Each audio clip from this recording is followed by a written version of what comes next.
सुप्रभात बच्चों। मैं सुमन कुमार आप सबों का कक्षा 7 की हिंदी की कक्षा में पुनः स्वागत करता हूं। बच्चों,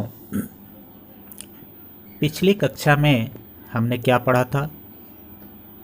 बिल्कुल सही, पिछली कक्षा में हमने पाठ 12 फिर उठती है माटी की लौ पाठ का अध्ययन किया था। उम्मीद है कि आप सभी इस पाठ से लाभान्वित हुए होंगे और समझ गए होंगे। इसी कड़ी को आगे बढ़ाते हुए आज हम इसके अभ्यास प्रश्नों को हल करेंगे और उसका उत्तर जानेंगे। इसमें सबसे पहला प्रश्न है, कुंभकारों की नई पीढ़ियां कुंभकारी के पेशे को क्यों नहीं अपनाना चाहती? इसका उत्तर हम लिखेंगे, बदलते समय के साथ सभी चीज़ों की कीमतें काफ़ी बढ़ी हैं, लेकिन मिट्टी के बर्तनों और मिट्टी से बने सामानों की कीमतों में बहुत कम वृद्धि हुई है, जिसके कारण कुंभकारों के जीवन स्तर में अपेक्षित वृद्धि नहीं हुई है, जिसके कारण कुंभकारों की नई पीढ़ियां कुंभकारी के पेशे को नहीं अपनाना चाहती। अब दूसरा प्रश्न है, माटी कहे कुम्हार से तू क्या रौंदे मोय, एक दिन ऐसा आएगा मैं रौंदूंगी तोय। उपर्युक्त पंक्तियों का आशय स्पष्ट कीजिए। इसका उत्तर हम लिखेंगे, प्रस्तुत पंक्तियां हमारे हिंदी पाठ्यपुस्तक भाषा मंजरी के पाठ फिर उठती है माटी की लौ से ली गई है, जो प्रसिद्ध लेखक प्रयाग शुक्ल द्वारा रचित है। इन पंक्तियों में लेखक ने कबीर दास जी के दोहे के माध्यम से मिट्टी और कुम्हार के रिश्ते पर कटाक्ष करते हुए कहा है कि मिट्टी कुम्हार से कहती है कि तुम मुझे अपने पैरों से या अपने पैरों तले क्या मसल रहे हो, एक दिन ऐसा आएगा कि मैं तुम्हें अपने पैरों से मसल दूंगी। यहाँ भाव यह है कि कुम्हार जब बर्तन बनाने के लिए मिट्टी तैयार करता है तो वह अपने पैरों से मिट्टी को गूंथकर मुलायम बनाता है ताकि वह मनपसंद आकार के बर्तन बना सके। इसी संदर्भ में मिट्टी कहती है कि जब तुम्हारा अंत समय आएगा, जब तुम्हें दफनाया या जलाया जाएगा, उस समय मैं ही तुम्हें शरण दूंगी, अर्थात अपने पैरों तले रौंदूंगी। अब तीसरा प्रश्न है, प्रश्न देख लें, कुंभकार ने माटी के साथ कैसा संबंध जोड़ना चाहा है? इसका हम उत्तर लिख सकते हैं, कुंभकार ने माटी के साथ हमेशा गहरे लगाव और प्रेम का संबंध जोड़ना चाहा है, जिसके कारण वह मिट्टी से सुंदर सुंदर बर्तन, मूर्तियां एवं कलाकृतियां बनाता रहा है। अब चौथा प्रश्न है, मिट्टी के बर्तनों की कीमतें बहुत ज़्यादा क्यों नहीं बढ़ पाईं? उत्तर हम लिखेंगे, मिट्टी से बनी वस्तुएं इतनी सहज सुलभ होती हैं कि आमतौर पर हम उनकी ओर ध्यान नहीं देते, जितना किसी धातु या प्लास्टिक से बनी चीज़ों पर, जिसके कारण इनकी मांग में वृद्धि नहीं होती, फलस्वरूप इनकी कीमतें ज़्यादा नहीं बढ़ पाईं। पांचवा प्रश्न है, लेखक ने माटी से नई नई वस्तुओं के बनने को शुभ लक्षण क्यों माना है? इसका उत्तर हम लिखेंगे, लेखक ने माटी से नई नई वस्तुओं के बनने को शुभ लक्षण इसलिए माना है क्योंकि इससे मिट्टी से बने सामानों का कारोबार बढ़ेगा, लोगों को रोजगार मिलेगा एवं उनका जीवन स्तर सुधरेगा। छठा प्रश्न है, किस कारण लेखक ने माटी के कुल्हड़ को अन्य चीज़ों से बेहतर मानता है? इसका उत्तर हम लिखेंगे, लेखक ने माटी के कुल्हड़ को अन्य चीज़ों से बेहतर मानता है क्योंकि उपयोग के बाद फेंका हुआ माटी का कुल्हड़ अन्य चीज़ों की अपेक्षा कम गंदगी फैलाता है और अंततः टूट फूट कर माटी में मिल जाता है। 7वां प्रश्न है, लेखक को अपने मित्र की बेटी की कौन सी बात पसंद आई और क्यों? उत्तर हम लिखेंगे, लेखक के मित्र जब मिट्टी के कुछ गमले खरीद रहे थे और 7-8 रुपए के गमलों की कीमत भी वह आदतन कम करा रहे थे, तब उनकी बेटी ने धीरे से कहा, इनकी कीमतें क्यों कम करा रहे हैं? लेखक को अपने मित्र की बेटी की यही बात पसंद आई क्योंकि इन गमलों की कीमत कुम्भकार की मेहनत की तुलना में पहले ही काफ़ी कम थे।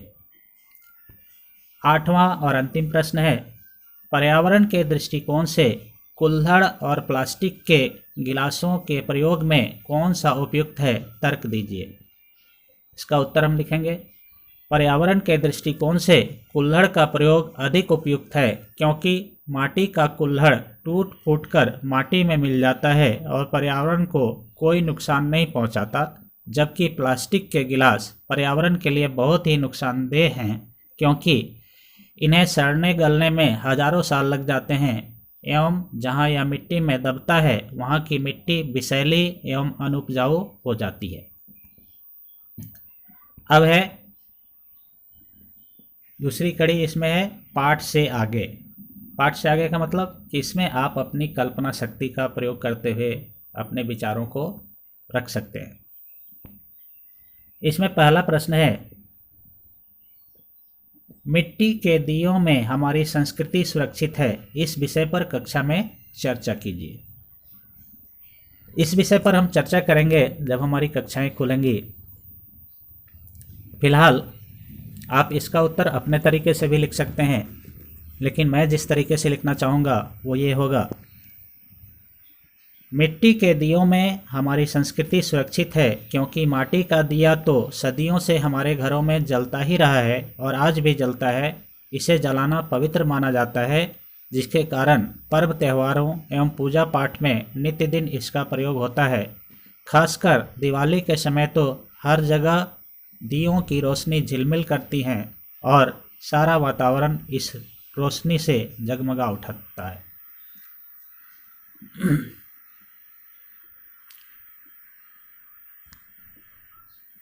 दूसरा प्रश्न है, माटी से जुड़े लोग जैसे कुम्भकारों तथा शिल्पकारों के सम्मान या हितों की रक्षा के लिए कौन से कदम उठाए जाने चाहिए?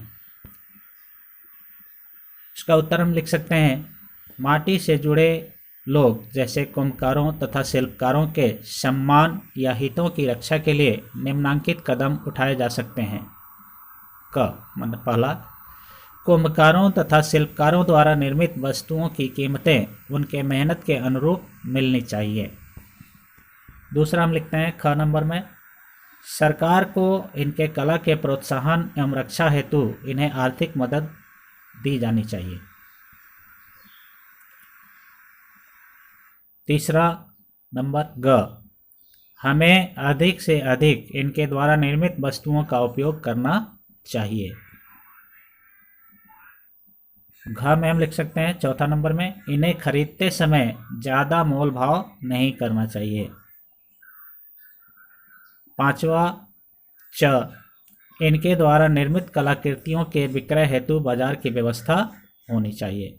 और इस तरह से हम कुम्भकारों और शिल्पकारों को बढ़ावा दे सकते हैं। अब है अनुमान और कल्पना। इसमें भी आप अपनी कल्पना शक्ति, अपने अनुमान का प्रयोग करते हुए इन प्रश्नों के उत्तर तरह तरह से दे सकते हैं अपनी अनुमान और कल्पना के आधार पर। इसमें भी कुछ प्रश्न हैं, इसको देखते हैं। पहला प्रश्न है, कुम्भकारों की दुनिया कहीं कहीं तो बढ़ रही है और कहीं कहीं सिमट रही है, इस संबंध में आपके क्या विचार हैं? इसका उत्तर आप अपने तरह से भी लिख सकते हैं या इस तरह से भी लिख सकते हैं। इस संबंध में मेरे विचार हैं कि समृद्ध, सुगम एवं शहरी क्षेत्रों में रहने वाले कुम्भकारों को अपने सामान को बेचने हेतु उचित मूल्य एवं बाजार उपलब्ध हो जाता है, जिसके कारण इनकी दुनिया कहीं कहीं बढ़ रही है और इस पेशे को लोग अपनाकर लाभ कमा रहे हैं। जबकि दुर्गम एवं निर्धन क्षेत्रों में रहने वाले कुम्भकारों को बाजार की सुविधा नहीं है एवं इनकी कलाकृतियों का उचित पारिश्रमिक नहीं मिल पाता, जिसके कारण नई पीढ़ी इस पेशे को छोड़ रही है और इनकी दुनिया कहीं कहीं सिमट रही है। दूसरा प्रश्न है, यदि आप अपने आसपास लगे किसी मेले में जाएंगे तो आपको माटी की कौन कौन सी वस्तुएं दिखाई पड़ेंगी? तो आप बहुत सारे मेलों में जाते होंगे, देखते होंगे और मिट्टी के तरह तरह के सामान आपने बिकते हुए देखा होगा। फिर भी इसका उत्तर हम ऐसे लिख सकते हैं, यदि हम अपने आसपास लगे किसी मेले में जाएंगे तो हमें माटी की बनी हुई बहुत सारी वस्तुएं दिखाई पड़ेंगी, जैसे मिट्टी के खिलौने, मिट्टी से बने बर्तन, तरह तरह के सजावटी सामान एवं शिल्प के नमूने इत्यादि। तीसरा प्रश्न है, आज हम सभी आधुनिकता की दौड़ में शामिल हैं। क्या इस दौर में भी माटी की वस्तुओं का अपना अलग महत्व है? इस संबंध में आप क्या कहना चाहेंगे? उत्तर हम लिख सकते हैं, आज हम सभी आधुनिकता की दौड़ में शामिल हैं, परंतु इस दौर में भी माटी की वस्तुओं का अपना अलग महत्व है, क्योंकि यह हमारी प्राचीन संस्कृति एवं विचारधारा की धरोहर है, जिसके कारण माटी से बनी हुई वस्तुओं का उपयोग आज भी हमारे समाज में दैनिक कार्यों, पर्व त्योहारों, धार्मिक आयोजनों एवं साज सज्जा में किया जाता है। अब है भाषा संदर्भ। भाषा संदर्भ में व्याकरण की बातें हैं। इसमें पहला प्रश्न है, पाठ में आए निम्नलिखित शब्दों में से जातिवाचक और भाववाचक संज्ञाएं छांटिए। शब्द दिए हुए हैं, परंपरा, बर्तन, सच्चाई, माटी, आदत, चमत्कार, कुल्हड़, महिमा और संग्रहालय। इसमें से आपको जातिवाचक संज्ञा और भाववाचक संज्ञा अलग अलग करना है। तो जातिवाचक संज्ञा में हम लिख सकते हैं, लिखेंगे बर्तन, माटी, कुल्हड़, संग्रहालय। जातिवाचक संज्ञा हम उसे कहते हैं जिससे पूरी जाति या समुदाय का बोध हो, और इसी कारण बर्तन, माटी, कुल्हड़, संग्रहालय कहने से एक खास तरह के चीज़ों का के बारे में हमें पता चलता है। भाववाचक संज्ञा। भाववाचक संज्ञा किसे कहते हैं? आप पहले से जानते हैं कि जिसे हम वैसे शब्द जिन्हें हम महसूस कर सकते हैं, जिन्हें हम छू या देख नहीं सकते, वैसे शब्दों को भाववाचक संज्ञा कहते हैं। भाववाचक संज्ञा में हम इसमें से छांट कर लिखेंगे परंपरा, सच्चाई, आदत, चमत्कार, महिमा। दूसरा प्रश्न है, निम्नलिखित शब्दों के प्रत्यय और मूल शब्द के उदाहरण के अनुसार अलग कीजिए। इसमें दिया हुआ है उदाहरण स्वरूप, कुंभकार में 2 शब्द हैं, कुंभ जोड़ कार। सज्जात्मक में 2 शब्द है, सज्जा जोड़ आत्मक। तो कुंभकार में मूल शब्द कुंभ है और कार प्रत्यय है। सज्जात्मक में सज्जा मूल शब्द है और आत्मक प्रत्यय है। इसी तरह आपको बताना है इन शब्दों का फिल्मकार, भ्रमात्मक, कलात्मक, रचनाकार, रचनात्मक, चित्रकार, इन सब शब्दों में मूल शब्द कौन है और प्रत्यय कौन है। तो देखते हैं हम। पहला शब्द है फिल्मकार। इसमें मूल शब्द क्या होगा? हाँ, बिल्कुल सही, फिल्म और प्रत्यय हो गया कार। भ्रमात्मक में मूल शब्द हो गया भ्रम और प्रत्यय हो गया आत्मक। कलात्मक शब्द में मूल शब्द हो गया कला और प्रत्यय हो गया आत्मक। रचनाकार में मूल शब्द हो गया रचना और कार हो गया प्रत्यय। रचनात्मक में मूल शब्द हो गया रचना और आत्मक हो गया प्रत्यय। चित्रकार शब्द में मूल शब्द हो गया चित्र और प्रत्यय हो गया कार। अब हम आगे बढ़ते हैं। तीसरा प्रश्न है, हमें हिंदी भाषा में मिट्टी से संबंधित अनेक मुहावरे मिलते हैं, यथा मिट्टी में मिलना, मिट्टी में मिलाना, मिट्टी कर देना। मिट्टी से जुड़े ऐसे अन्य कुछ मुहावरे का संकलन कीजिए एवं उन्हें वाक्यों में प्रयोग कीजिए। पहला, मिट्टी में मिलाना। इसका अर्थ होता है बर्बाद करना या खराब करना। इसे इसका वाक्य बनाएंगे, उसने मेरा नाम मिट्टी में मिला दिया। राम ने अपने पिताजी का नाम मिट्टी में मिला दिया। ऐसे बहुत सारे वाक्य आप बना सकते हैं। मिट्टी कर देना मतलब बर्बाद कर देना, नष्ट कर देना। तुमने मेरा सारा काम मिट्टी कर दिया। उसने, दूसरा वाक्य बना सकते हैं, उसने मेरा सारा किया धरा मिट्टी कर दिया। तीसरा है मिट्टी पलीत करना मतलब दुर्दशा करना, मतलब हालत खराब करना। राम ने रावण की मिट्टी पलीत कर दी। दूसरा वाक्य बना सकते हैं, उसने तुम्हारी मिट्टी पलीत कर दी मतलब उसने तुम्हारी दुर्दशा कर दी।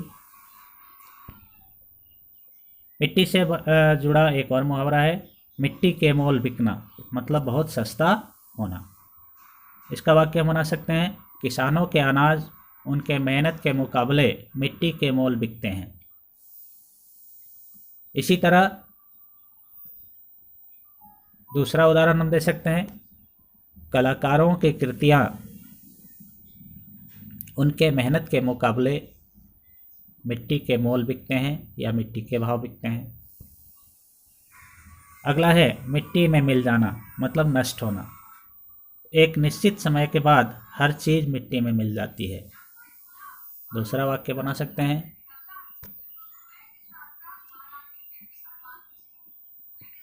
पत्तियां और कूड़े करकट सड़कर मिट्टी में मिल जाते हैं।